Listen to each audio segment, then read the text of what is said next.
This is WWE superstar Drew McIntyre, and you're listening to the WWE Podcast. The champ is the one that everybody wants, me. It's going to WrestleMania. Claymore! Austin 316 says I just whipped your ass. This is my iron. You're going to acknowledge me. What's going on, everybody? Guys and girls, welcome back to another edition of the SmackDown Review right here on the WWE Podcast. As always, I am one of the hosts of this show, Michael Ritter. You can find me on X at Michael5Ritter or Instagram at MichaelRitter5, and also one of the hosts of the Football Function Podcast, available on all of your podcasting platforms, including the one that you're listening to this show on, and also available on Patreon if you prefer an ad-free listening experience. I am here today to talk about the SmackDown that aired on March 15th, 2024 from Memphis, Tennessee. Location breakdown brought to us per usual by DJ Kuzmo. It does feel good to be back, I will say. Obviously, I was gone last week. I was actually in Dallas, Texas, attending SmackDown. That was covered by Grim Reaper, so I wanted to give a quick shout out to Grim Reaper for doing his thing, obviously coming in the clutch and stepping up and helping me out, honestly. I mean, I'm sure that Matt would have been more than willing to either, record the SmackDown review himself or push it off a little bit and just not have a SmackDown review this week. I didn't want that to be the case, so I reached out to someone who I felt like would have been more than willing and more than capable of providing a very good, thorough SmackDown review. And, obviously Grim Reaper, he's been around here for the WWE Podcast for a pretty long time. Contributor on the Mailbag, and obviously contributor on the Football Function Podcast. Grim Reaper actually has his own show, his own weekly show that's called Reaper's Rivalries on the Football Function Podcast. So he's doing his own thing. And if you like what he did on the SmackDown review, then you will definitely like what he does on a weekly basis over on the Football Function Podcast. So I just want to give a quick plug for our boy Grim Reaper. Thank you so much for helping out here on the WWE Podcast last week. But speaking of last week, man, that was an experience. Now, obviously, in terms of the actual SmackDown itself, if I were just at home covering it and just breaking it down like I normally do, I probably wouldn't have been like, ooh, this was a SmackDown for the ages. This is one that really hit the ball out of the park. So it's not like the show itself, just on an even playing field, was extremely memorable or anything like that. But I will say, being there in person, obviously, getting to take a 6-year-old who's never been to a wrestling show ever to his first ever event, that was pretty special. And obviously got to see a lot of his favorites. It would have been nice to see LA Knight come out. That was probably, him and Rey Mysterio were probably the only two that were on this episode of SmackDown that weren't on last week's that he really would have liked to see. But it was actually pretty interesting. Just really quick side story here. We didn't tell him at all. Where I live is about a 5-hour drive from Dallas, there and back. 5 hours each way. So he had to go on a long road trip. We pretty much told him we were going shopping, right? Like, we're going to Dallas. He's been to Dallas several times, so that's nothing new. But this particular time, we just told him we were going shopping. Nothing really planned. We were going to kind of just play it by ear and let the events kind of take place. Well, he knew it was Friday, because that's the thing. We drove up there that morning. So we got there a few hours before the show. We were able to hit up a mall, hit up a Target, things like that before we actually went to the arena. And we ended up running into traffic. That's a whole nother story for another day. We almost, ended up cutting it pretty close, making it there on time. And I'll get into that once we kind of unfold this here. But nonetheless, he knows that it's Friday, right? Like, he knows that SmackDown is tonight. So we're at the hotel, and he literally asked me, hey, can we watch SmackDown? And I was like, oh, but he has no idea that it's in Dallas. He knows we're in Dallas, but he doesn't know where SmackDown takes place every single week. So that was our saving grace right there. And I was like, we'll pause it, right? We'll have it recorded. We're going to go run some errands, and then we'll come back to the hotel room, and then we'll watch SmackDown. And he was thrilled just to do that. He was like, oh, awesome. I can't wait. So we get him dressed. We all, throw on our wrestling shirts. He really doesn't think that's anything too crazy because we wear wrestling shirts all the time. So that's nothing out of the ordinary. But we're driving to the American Airlines Center, and we're starting to get closer and closer, and then we eventually run into probably a 30-minute just bumper to bumper. You're moving up an inch. There's only one lane open. Cars are trying to pass you and then put their blinker on to try to get in front of you way later. Like, that's one of the more annoying things. Just another side note, whenever you're in traffic and you know that 2 lanes are forming down to 1 lane, and you're already in the lane that they're forming into, and you just keep seeing cars pass by, trying, like, them not knowing, hey, that lane ends up there, or they do know and they're just trying to be an a-hole and jump in front of you. Either way, that's kind of what was going on whenever we were on our way to the arena. So it started to kind of put a little bit of doubt, like, man, are we going to get there in time? The last thing I want, to do is be late to this episode of SmackDown, because I had a feeling that it was going to start and end strong just because of the things that were advertised. But as we're sitting there in traffic, kind of just waiting to go in, he's starting to see more and more people walk by with wrestling shirts. He's like, hey, that guy's wearing a Jey Uso shirt. That guy's wearing a Bloodline shirt. That guy's wearing a Stone Cold Steve Austin shirt. We're trying to downplay it, right? Like, we're trying to say, oh, that's pretty cool. Just, must be more wrestling fans in the area or something like that. He doesn't put it together yet. We finally find a parking spot. He thinks we're going to Walmart or Target or somewhere. And we start walking up to the arena. And now he's just seeing, championship belts. He's seeing nothing but wrestling fans. And then he just looks up and he says, maybe WWE is here. Like, he's still really innocent in this whole thing. He's still just not assuming, hey, we're going to a WWE show. He just thinks that maybe WWE is here, but he's starting to kind of put the pieces together. And obviously we got video footage of him finally, putting it all together whenever we're getting up there, getting into the tickets. And he says that, hey, we're here at SmackDown. This is my first ever event. This is so awesome. It was a fun little experience getting a chance to see him walk into the arena and go lay eyes on an actual WWE ring, the stage, surrounded by wrestling fans. It was a crazy experience. Like, I'm sure any of you who are listening right now and you've gone to wrestling shows, I'm sure you remember your very first one. And depending how old you were whenever you went to your very first show, it was probably pretty special. Like, I was probably the same age as him, 5 or 6 years old in 1998, 1997, whatever year it was that I went to this wrestling event, the WWE show. That was my first event.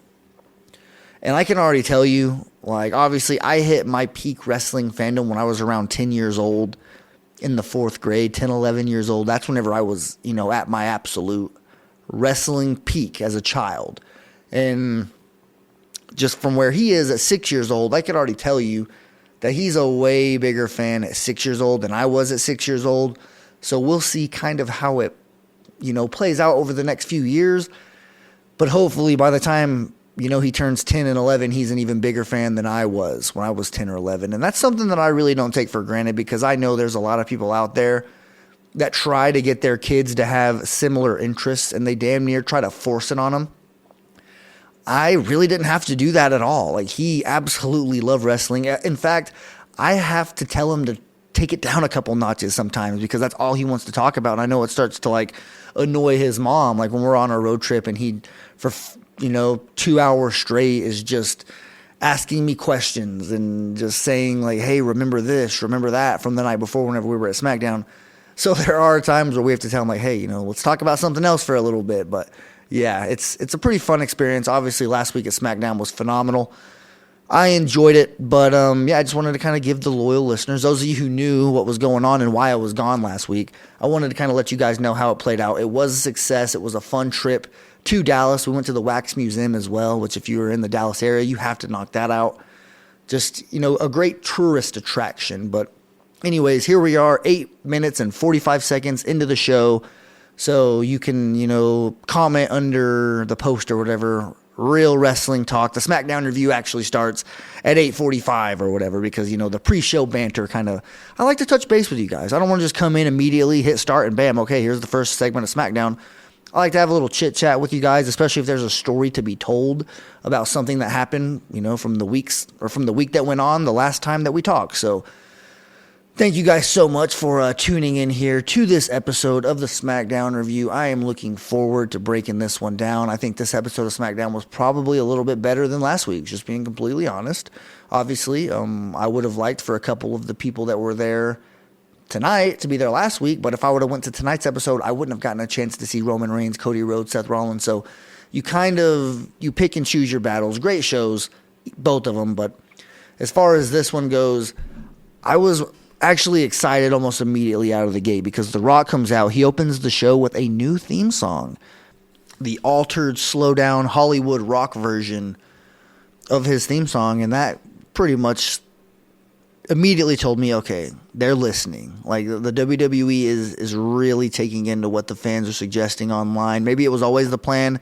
I feel like it was, or if it was, they probably would have done it a couple weeks ago. So the fact that they're doing it now makes me think maybe they caught wind that it was a popular discussion amongst the IWC, right, the internet wrestling community, or just, maybe various different podcasts that they might just have somebody listen to gauge fan reaction or something like that. Who knows how they actually do that? But nonetheless, whenever I saw that The Rock's theme song was back, I thought that was it. I thought, okay, that was a nice little touch that they're going to give us.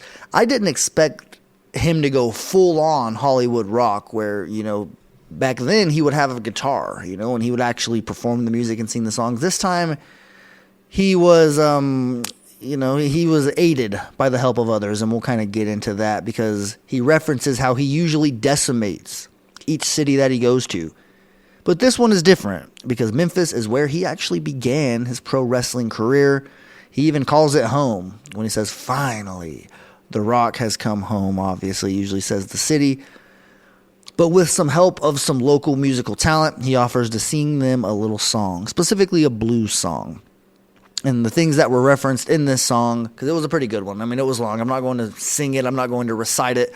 But I will, mention some highlights, some of the talking points that he was getting to.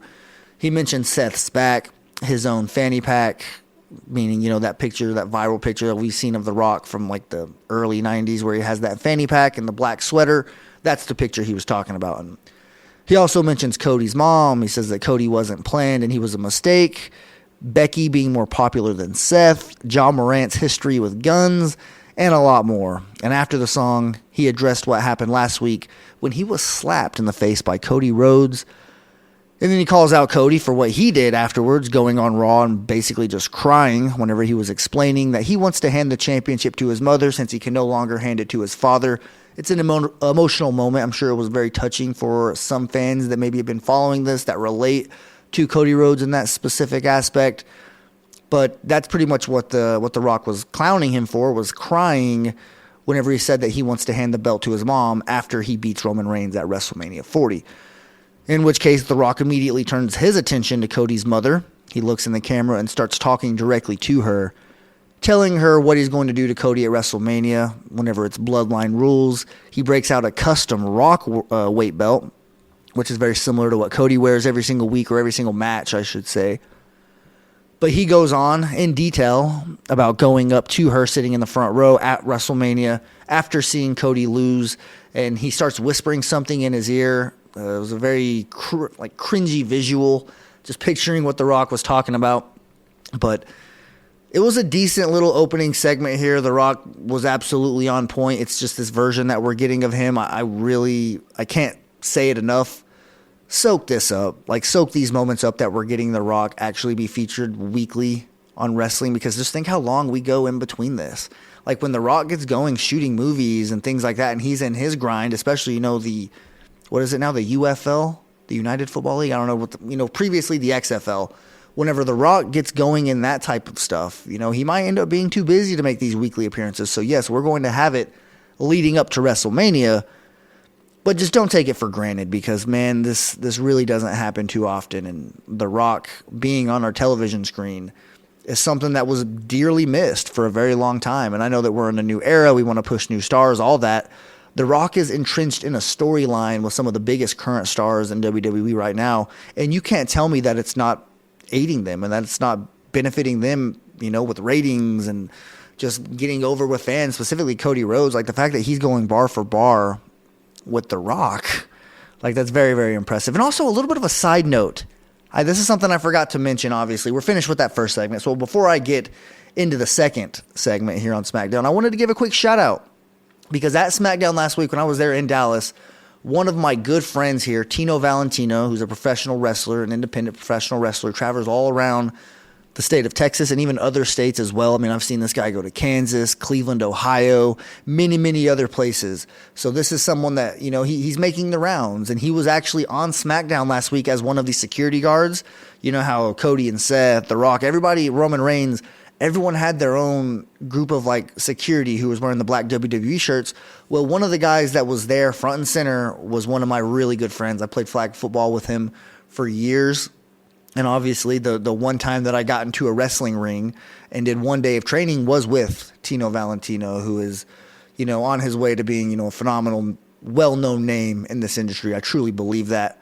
And they showed him so much. He got a lot of airtime. You probably saw his face and you just had no idea who it was because you see these local enhancement talents every single week whenever they do these types of things, with security and things like that, or a squash match. But seeing one of your own friends get this type of airtime, it definitely, it's pretty cool nonetheless. So I did want to give a shout out to Tino Valentino for sharing a main event segment with The Rock on national television. But anyways, continuing on here, let's get into one of the tag team matches that went on tonight. There is a tag team, you can call it a tournament, right? Because this one in particular was a tag team championship qualifying match for the six-pack ladder match at WrestleMania. So what they're doing here is, the winners advance to the finals of bracket 1. The winner of this match advances to the finals, and then the winner of the match at the end of the show tonight, that is bracket 1. And those two teams that win, they make up the finals of bracket 1. And bracket 2 is going on over a Monday Night Raw. But the winners of each bracket will join the Judgment Day in that six-pack ladder match at WrestleMania, which is going to be phenomenal. I could already tell you, ladder matches, WrestleMania, it's always a phenomenal combination. But let's see here. This match in particular, Legado del Fantasma versus LWO. And the only really, it was a really great match, I will say. Go back and watch this one. There's too many spots to sit here and point it out. But if I was going to give you one spot that I thought was phenomenal, was the standing Spanish fly from Cruz del Toro that he hit on Humberto Carrillo. Phenomenal move, just phenomenal spot in the match. And obviously I was really impressed by both teams in this match. And I can't really say that I've been impressed with Cruz del Toro and Joaquin Wilde. Seeing them wrestle, it's never really moved the needle for me. I've never really been interested one way or the other. But watching them tonight, I do feel like it was a little bit different. I was oh, these guys are really on their A game tonight. Or maybe this matchup in particular, right? These two teams are starting to build that chemistry where they can just put together a really good match at the drop of a hat. And that's really what you like to see. The more chemistry, the more work that they get together during live events and every week on SmackDown, they're obviously only going to get better at their craft. But obviously, like I mentioned, Legado del Fantasma gets the win. Legado del Fantasma gets the win. And they advance to the finals. Great match here. Up next, Caleb Braxton introduces LA Knight for a quote-unquote interview. But there really was no interview here because LA Knight just grabs the microphone and he asks if he can quote-unquote cook.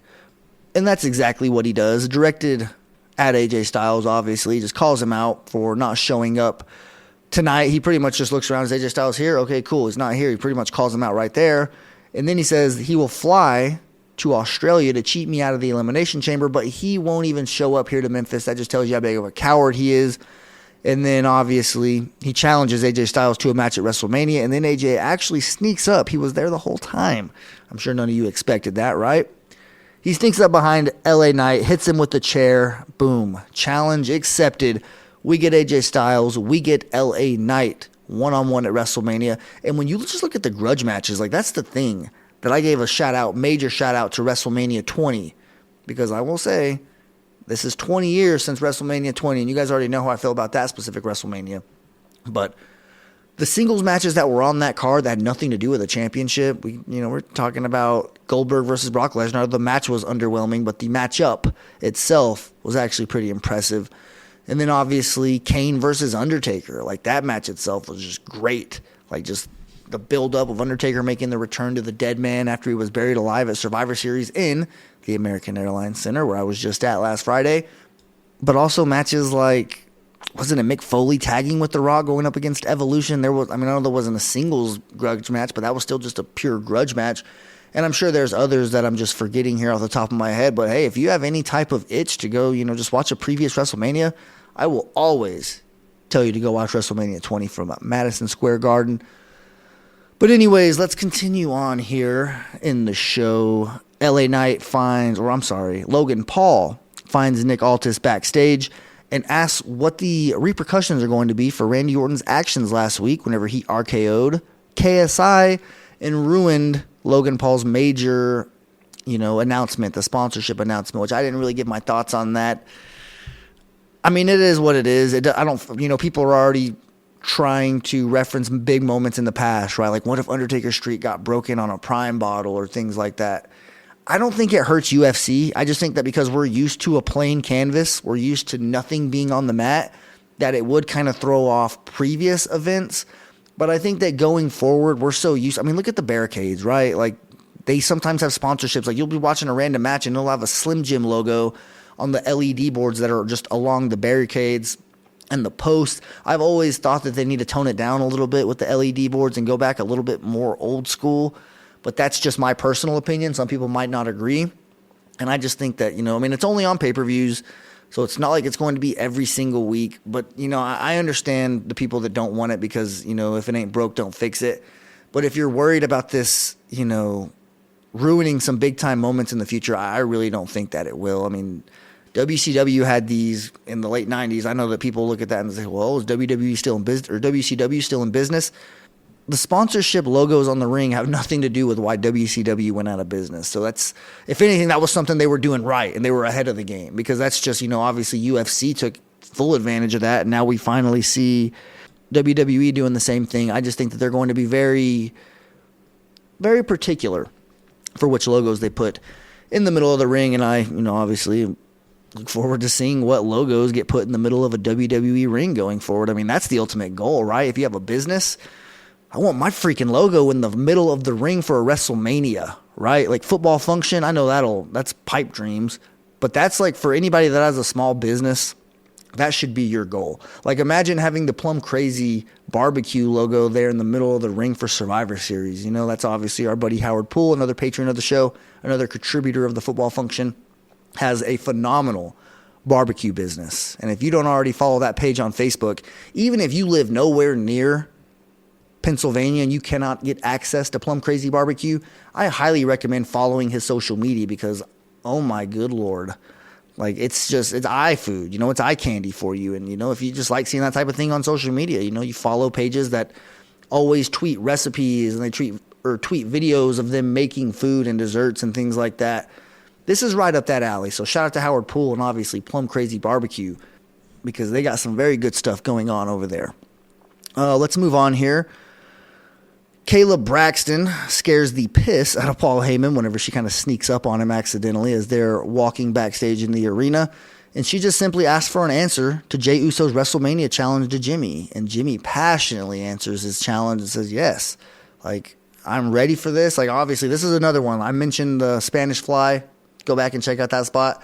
This is another one that if you didn't see, it's worth seeing because you could just see in Jimmy Uso's eyes how much this match is going to mean to him. So I very much so, I'm hoping this one opens the show. Like night one, match one, let's get this bad boy going. Although it's worthy of being higher up on the card because everything that's going on here, and that just brings me back to it, man. You got AJ Styles versus LA Knight, non-title, just a grudge match.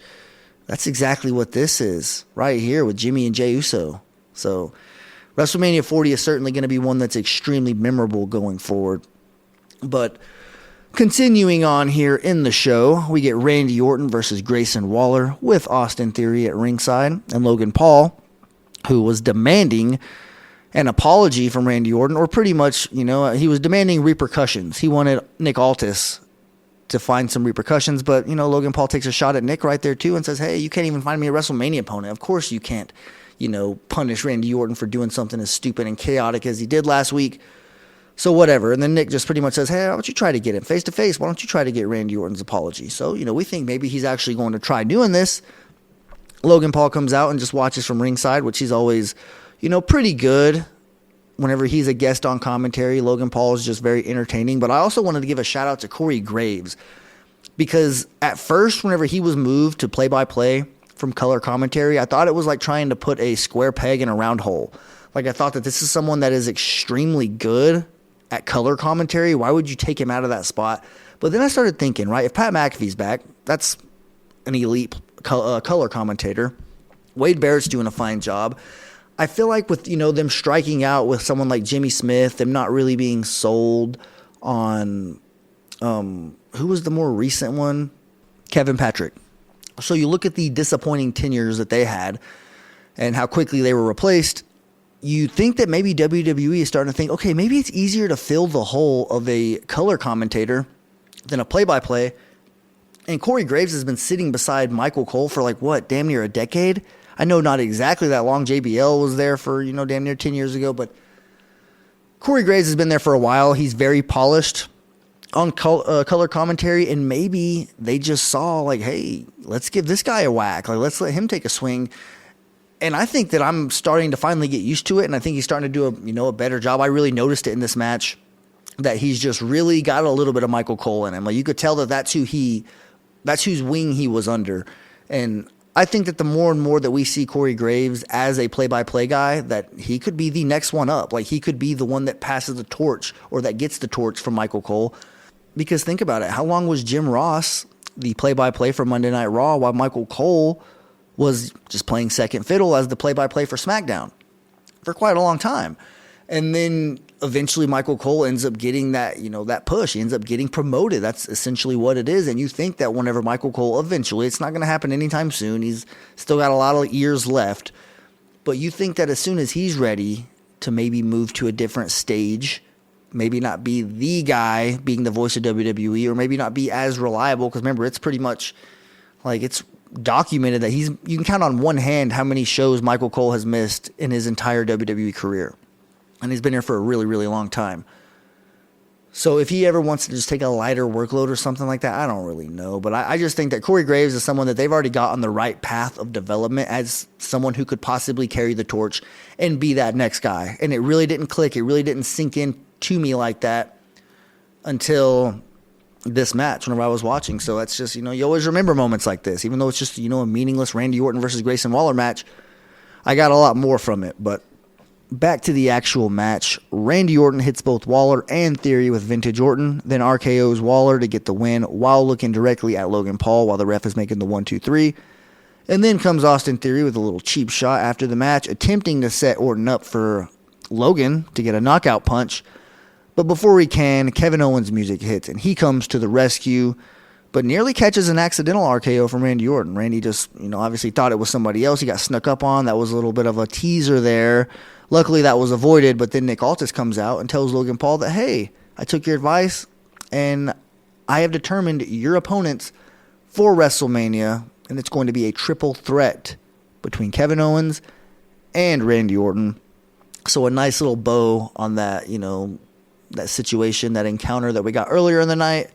A nice little bow on what could be between Randy Orton and Kevin Owens, because you know that they have a mutual respect for each other, but that slight almost RKO kind of was like, oh, hold on, what the hell's going on here? And obviously it was a mistake, but still you definitely are going to remember that, and I think we're going to, probably hear about it next week.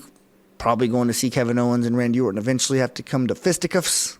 Once that happens, you know that the storyline is going to be just off and running. But you think about what we're going to get for that U.S. Championship match, Kevin Owens, Randy Orton, and Logan Paul. That has money written all over it, and I really think that it could be one of the show stealers of the entire pay-per-view. Up next, Santos Escobar versus Dragon Lee. Santos sneaks out with the win. The Legado del Fantasma try to jump Dragon Lee after the match until Carlito comes out, but the numbers prevail for Legado del Fantasma until Rey Mysterio comes out to get a piece of Santos and then tells him he's going to smack that little arrogant smirk off of his face next week whenever they face off in a one-on-one match. I thought he was going to challenge him to WrestleMania. He had all the buildup of what Rey Mysterio would say. He had the same tone when he challenged Dominic last year, and this just seemed like he was on the way to challenging him to WrestleMania. But luckily, it was just for SmackDown next week. Up next, we get a Tag Team Championship qualifying match. for the six-pack ladder match at WrestleMania. This one is Pretty Deadly versus New Catch Republic. And I think that the right team won here.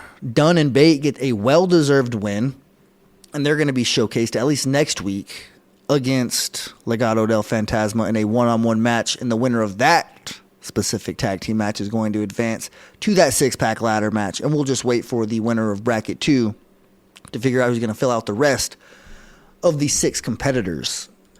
But that takes us to the main event here, which is Bayley versus Dakota Kai with Damage Control. And the match ends in a disqualification after Damage Control gets in the ring and tries to take her out. Take Bayley out, that is. Naomi ends up coming out trying to be hero, and that proved to not be enough. And they still get to have their way and do some damage, no pun intended, to the 2024 Royal Rumble winner in Bayley. And this is just perfectly being set up. You like the dominance that comes from Damage Control. Like, yeah, somebody's going to come out and try to save you. It's not going to be enough. This is usually whenever we can get ran out of the ring. Nah, think again. We're going to take out Naomi. The crowd was chanting EST. They wanted Bianca to come out. Not really sure if that would have made a whole lot of sense given Bianca and Naomi's little interaction they had backstage where Bianca was pretty much trying to tell her not to help Bayley. But the over the moonsault is like their group move that they do, that Io Sky does the back moonsault off of the top rope onto Bayley. That was phenomenal work. They stand over her to give you that visual as the show goes off the air. And, this is one of the more important things that's going on in all of WWE right now. Like, just think about it. On a show that had The Rock, this is what closed. So that tells you how Triple H and how, just everybody involved views this storyline and views these characters involved in Damage Control with that video package or that little promo before the match where they said to everybody backstage, we run this show. I think that they're trying to cement themselves as the dominant faction in WWE. And if Bayley can't win, if she doesn't end up beating Io Sky, then maybe they're going to have some stake in that. And it might actually have some legs because they're going to have a lot more championships than not. And I still think that we need a mid-card women's championship. Is that the new flag that we got to wave here? To get a mid-card women's championship, we will trade straight up for the women's tag team championships. But either way, that's just my personal opinion. Definitely let me know if you guys agree with that. If you think that a women's mid-card championship would be better than having the tag team belts, because I'm curious what you think. But thank you guys so much for listening. I am going to end this show, get it sent to Matt so you guys can listen to it, get it out in the internet, in the interwaves.